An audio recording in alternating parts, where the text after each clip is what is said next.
I'm Pamela Mailer, Operations Manager for Catering. I cover the whole of the catering service for patients, staff and visitors. We've got a really good team here. I've got my deputy, Catherine. She looks after the department when I'm not here. And we've also got another 4 team leaders. They're all divided up into their own sections. I've got Elaine in the kitchen. I've got Morag that's responsible for the dining room. I've got Peter that's responsible for the back shift. And I've got Anne that's responsible for the weekend. They look after all their different teams and they look after the day-to-day running of their sections.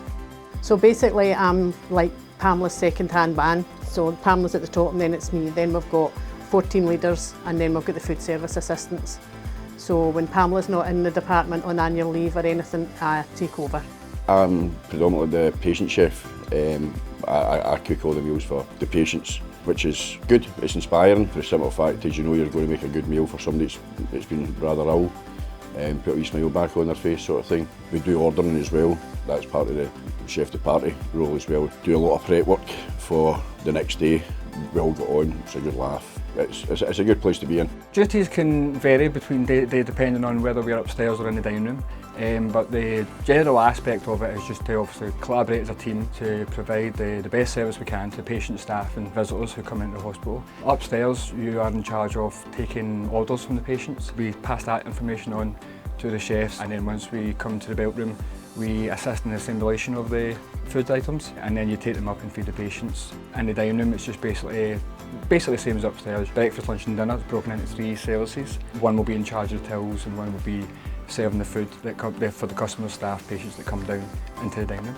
Before COVID, obviously there wasn't any rules about social distancing or anything like that. You could walk about the kitchen freely, no problem at all, stand next to somebody. When COVID hit, it had a huge impact on us. From the Friday night I was at home and heard that we weren't allowed to use the restaurants.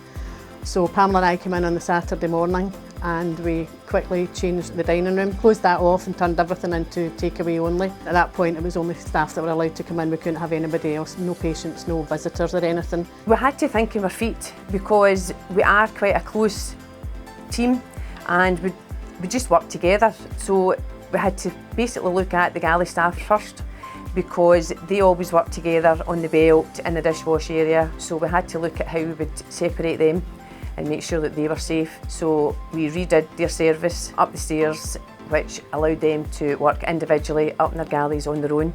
The kitchen itself was big enough for physical distancing. The service in the dining room completely changed. There was nothing that was allowed to be self-service. So that put a lot of work on the guys having to bag everything up, make sure that everything was ready for service. The soup used to be self-service as well, so we had to start potting up the soup and things like that as well.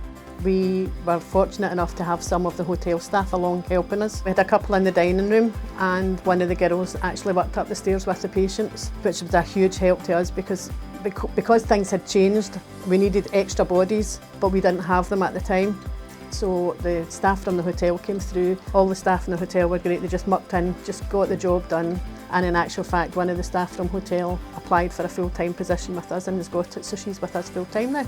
Now it's starting to ease off a wee bit, but we still need to keep our social distancing and our face masks on for obvious reasons. It certainly had an impact in the kitchen, but we got through it. We've got it to a way where it works. It's not interfering with your daily process anymore, or at least not as much as it was anyway. The service at the moment up the stairs for the patients is working really well since we changed it all because we changed our breakfast service to a type of a la carte service. We've got new breakfast trolleys and we incorporated their cereals and things into that. So now the patients get like an a la carte breakfast in the morning. We've reduced all our waste, we've reduced all the plastic waste, we've reduced paper waste as well because we quickly introduced our electronic ordering as well. It used to be paper, so the girls quickly had to learn how to use their iPads, which was a good thing because the wards were slightly quieter and it gave them an opportunity to learn these. The dining room is still much the same as it was. We're still not allowing staff to help themselves, we're still having to serve it all, and the physical distancing is kind of an impact on the tables that we've got at the moment because they're reduced. Now we record all the wastage. Before we would only record wastage if you'd gone up to put it in and give it to a patient and that patient was gone, we'd record that wastage. But now the guys are recording all the wastage that's coming back down the stairs from the wards. We've reduced the plastic. We don't do the orange cartons anymore either. We're drinking them fresh orange in a reusable cup. We used to give every patient a little 250ml carton of milk. But now, because we're asking them at the time, we pour the milk on, so we've reduced the wastage and reduced the plastic wastage. With the food, the protein item is calorifically counted, so we can't reduce the size of that. So if somebody asks us for a small portion, what we do is we reduce their carbohydrates, so we reduce the potatoes and reduce the vegetables, but they would still get the same size of protein. For the patients, they've got a 3-week menu cycle, and they've got a choice for breakfast, lunch and dinner really. For lunch they can have a 3-course meal, and they've got vegetarian choices, meat choices, they've got salads, they've got sandwiches, they've got desserts, yoghurts, and at dinner time it's the same. They've got the same choices, different meals obviously, but the same. They can have a 3-course meal at dinner as well. It's really mixed and it's varied, and it's very rare when you get a patient who doesn't want anything from the menu. They'll always find something. If they want something a wee bit lighter or it's not on the menu, then we'll certainly do our best if we've got the ingredients in for that individual, and for the special dietary needs as well. They're all taken care of. If you get gluten-free, lactose-free. What I'll do for an individual, if they're wanting a macaroni, then it'll be gluten-free macaroni. I'll make a gluten-free cheese sauce. For people who've got dietary needs like that, then it's good to take that wee bit more time and effort, if you like, to carry that through. We also do halal meals as well. Vegan, definitely, that's not a problem. I'll encourage the gala member to ask the individual what they would prefer.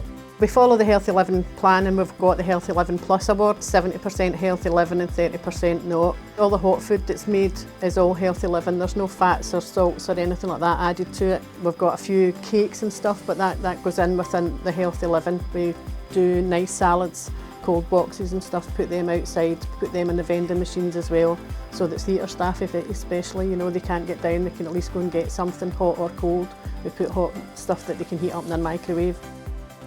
We've got a lot of good local suppliers. We work with national procurement, and we have CAP meetings that we have our nominated suppliers, and we go out and visit them, and we have local deliveries, we have daily deliveries, weekly deliveries of all these produce, and they're really quite good in the fact that if we've got to get something, they'll quickly come out and get it because they are quite close to us.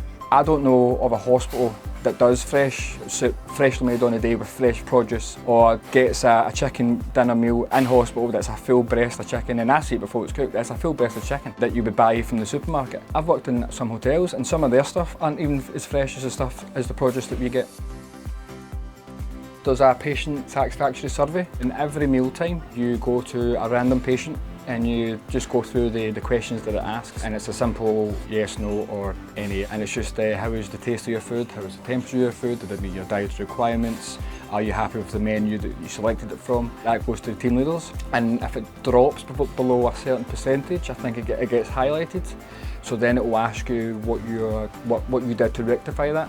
Most of the feedback we get is pretty amazing. I know that sounds kind of bias coming from me, but it is. Pamela and myself like to go up the stairs and just kind of say to the patient, thanks for taking the time to to say that it was good or whatever. The majority of the time it's good comments we get.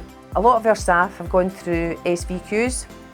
We have 3 that have successfully finished, and they will be our succession planning for our supervisors. Catering at the moment is going through her SVQ, which gives her another management qualification. One of my team leaders, Peter, he has done his SVQ as well. He will do the next step as well, and that will give him another step up the management ladder.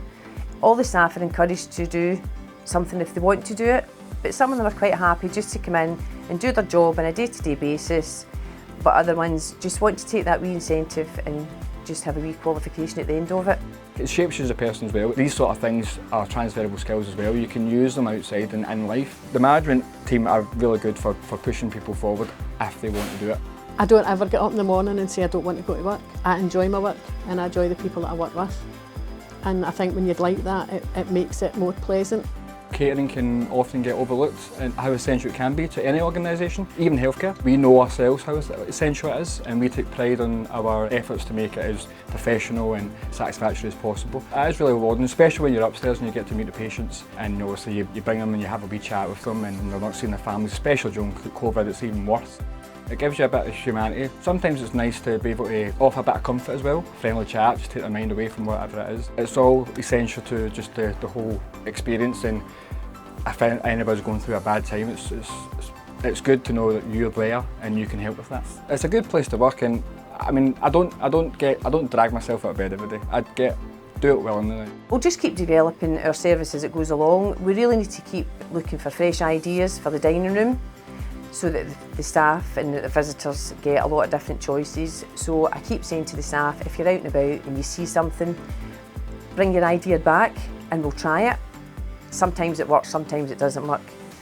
But we really need to just keep the service fresh outside. It's going to get busier as the next phase opens up. There's another phase just being built just now. So I think once that opens up, we're going to get even busier, and we're just going to have to go with the times, make sure we're rolling with it at the same time as everybody else is, and we're covering the shifts the way we need to cover the shifts, and I think we'll just go from strength to strength.